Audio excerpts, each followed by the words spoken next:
Alright, I had to go inside for a minute. It's cold out here. Because I was trying to find this video.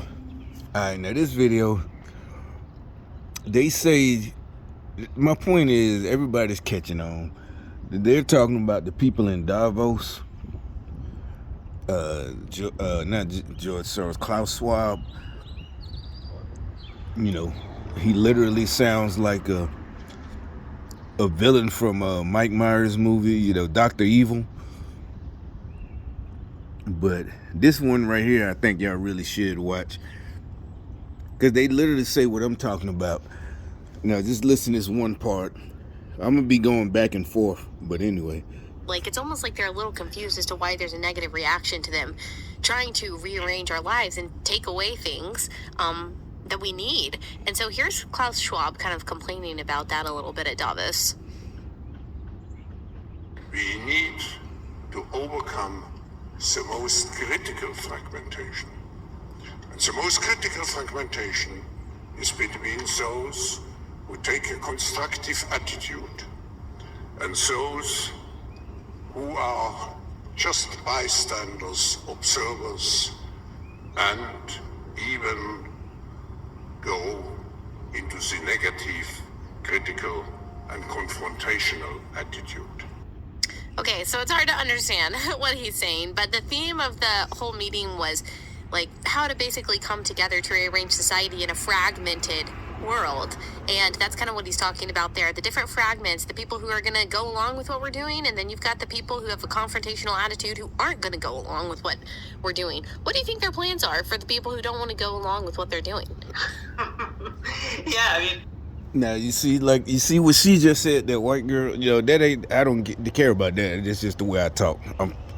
Grew up in the '80s, but that's what it's like. The people out here, like I said, who was waiting on me when I came home, the guy, and the crackheads, and the garbage thing. I don't know what that's about, but they're going along with it. That's what I'm talking about. The cowards who just. And you know, remember I told you that at first they didn't know me, so they really tried to catch an attitude at first, and I'm like, nigga, it's just like see what she just said. But I'm like, when it comes to me, I know by like 2016, I figured out like I said, it worked. This program, it does work. If you don't know what's going on, you really could be screwed up in life. You know, also I had a support. You know, I was able to go to the VA and get help, you know. So a person who doesn't know and doesn't have, and also, you know, I'm ex-military, so literally all those things played into why I never hurt nobody or hurt myself. But you that's the whole thing. You want to, you know, but you tell yourself, and that's, you know, I got to go get help. Something wrong. That's why I'm so angry to this day. It's like I'm still, but now I'm smart. I'm smarter than you. I've been smart. Not now. I'm saying I know. Like I told him, and I studied the law. You know, I was supposed. That's another thing. Wanted to be a lawyer, but I couldn't finish college because of them. And like I said, I don't care if I just met you in the last couple of years. You're part of the same group. It's like a RICO charge, you know, or being in the gang. You're part of the same gang. It don't matter. You know, some dude, you might be 14 and somebody else from the rival gang, you wasn't even alive when your gang that you're a part of now killed his brother. That was 20 years ago, but he don't care. You're part of it. But like I said, yeah, you joined the wrong side, and also at the wrong time. You know, all the stuff, all the money, all the shit they've been doing for the last 30, 40 years, Biden and them, is over. They plus I said they're stupid, so they fucked up. They fucked it up for all y'all. You know, like I said, you know, on the block when one dumb nigga fuck up shit, just like that crackhead I was just talking about. You fuck it up for everybody else doing stupid shit, pulling up in here in front of me. Nah, you ain't finna blow up my spot. Cause they used to drive by here all the time when I first got here.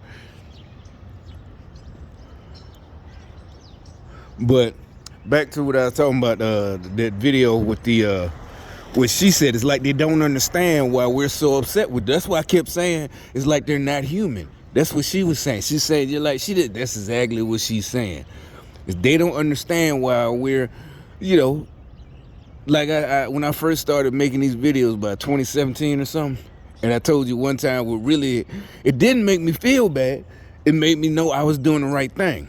Some older black folks, and I wasn't making a video, but I knew they were doing the gang stalking. It was like, all that ain't called for, because you know the way I talk. Like I said, it's like I was made for this. It's like all the things that, all of the way I grew up, this is what it was for. So you had these older black folks look like they was in their 60s, late 60s. This is about 2018 or 2017. When I was at the other apartment, if you go to the beginning of my videos, you know, you'll see, you know, when I was making videos over there. And I was in the gas station, and they're like, oh, that ain't called for, you know. Because it's like they didn't feel like they deserved to be talked to. Like these mothers, just like she said, these idiots literally thought they was like helping me or you know, schooling me. And it's like they can't comprehend why I talked to them and dogged them out like that and called them pieces of shit. And they're like 68 years. It's like, no, bro, you're a homegrown terrorist. You need to be in prison.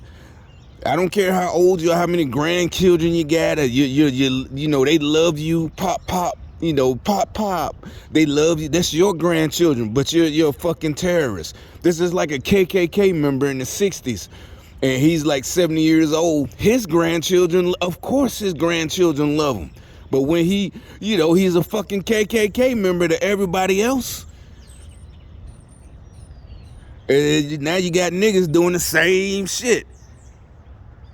Yeah, of course your family gonna say you're great. You take care of everything. It's like it don't work like that, homeboy. I don't give a fuck how good you are to your family or how, you know, on your job, to your coworkers. But if you're a fucking terrorist, you're a fucking terrorist. That's the end of it. It is like she said, like they were saying, they don't. It's like that's why I kept saying, it's like they're not human. They really don't. They really think they're doing the right thing for everybody, or either they're just crazy as hell. But let me finish playing the rest of it. They don't understand the rest of the world. No, we don't need you to tell us, you know, this is that, you know, to save the world. They're literally telling us what they want to do. We're doing. What do you think their plans are for the people who don't want to go along with what they're doing? People like us who don't want to go along. I think that, I know at some point we're going to talk about disinformation and things like that. I mean, I think that that's a big part of all of this. The sort of Davos response going back to the Great Reset and even prior to that, but especially with the Great Reset, because that's when a lot of negative criticisms became extremely widespread, especially on the right, ideological right, and they started having to explain themselves. This really crazy language that they were using, like I mentioned before, you know, rewriting the social contract, and every country in the world must participate, from China to the United States. Every industry must be transformed. We need a great reset of the global economy. They would say things like this, and then they would wonder why people are so upset when you're talking about upending the entire social order and you're talking about rewriting social contracts. And that's what I'm saying. You know, it reminded me when I was a kid. It's like they're not human. They wasn't raised right. He literally sounded like one of my elders, and then you wonder why everybody mad at you. You know, like say you did something, and you wonder because they know by then. Just like say one of it was, and they're too old. They're like 14. You 14. You too old for that, and you wondering why your mom and dad mad at you. That's what we're not even saying we're mom and dad, we're better, but the point is you did some dirt, and we don't care what your reasoning is. We're not stupid. We can do our own research, and we got there are other scientists who are speaking out against that shit because they don't want to go along with it. So it's bullshit. The whole thing, they're talking about, the world is going to end in like 10 years. All this and that is like they're just trying to take over. They're trying to take over our country and the whole, like they said, them Chinese people, China ain't going along with it. China's our enemy, but they're not going along with them. Like he said, they don't understand. It's like they really don't understand. Like, we're trying to help you. It's like somebody coming along, taking your house, because they're going to help you, show you, because you can't run it, and they're going to take it from you and put you in some kind of little apartment, and you had a 3-bedroom house, and make it so bad, say it's even paid for. Whether you paid for it, you inherited it, but they going to take it because it's too, they going to make people move in with you. No, you got to take, you have to. It's too much for you.